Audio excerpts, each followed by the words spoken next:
Rakennetaan laiva blenderillä. Poistetaan kuutio, lisätään pallo, lisätään kuutio, siirretään kuutiota vähäsen. Poistetaan pallosta yläosa, modifier ja booleani. Poistetaan taas kuutio, venytetään pikkasen palloa, että se näyttää enemmän laivalta. Otetaan modifier ja simple deform ja sieltä stretchi. Venytetään vielä pikkasen, katsotaan mitä se näyttää. Tää on hyvä. Edit-moodista.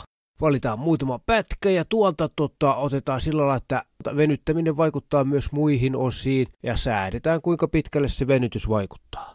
Sopivasti kun se tekee, niin hyvä tulee. Venytetään eka X-suuntaan, kun se on laivan pituusakseli ja sitten nostetaan vähän ylöskin päin vielä Z-suuntaan. Takapäätä kans pikkasen ylemmässä näyttää paremmalta. Laivassahan on etu- ja takapäät usein vähän korkeammalla, ainakin ennen vanhaan oli. No sitten poistetaan vielä tuo tahko eli seinä tuosta päältä. Ei me semmoista siinä haluta. Lisätään taso aavistus korkeammalle. Poistetaan tasosta veneen ulkopuoliset osat, modifieri, booleani ja intersection laivan kanssa. Ja apply. Nyt yhdistettiin ne. Tää on vähän tämmönen, että kannattaako vai eikö, mutta se selviää sitten. Lisätään sinne taas kuutio, tehdään sitä hyttiä.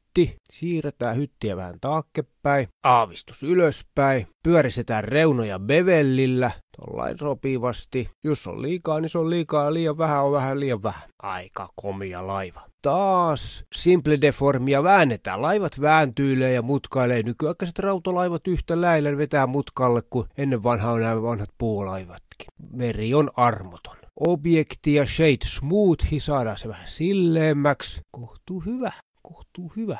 Mutta mitä puuttuu? Masto. Sehän näyttää ihan mastolta tossa. Ässällä skaalataan taas. No, aika hyvä. Ja vielä koitetaan saada vähän paksummaksi laitoja. Tää olisi ehkä kannattanut tehdä aikaisemmin. Nyt tuli jotain outoja artefaktoja. En tiedä mitä noi on, mutta se selvinnee sitten jossain vaiheessa. Tehdäänkö uusiksi vai ei? Sitten tallennetaan ennen seuraavaa urakkaa.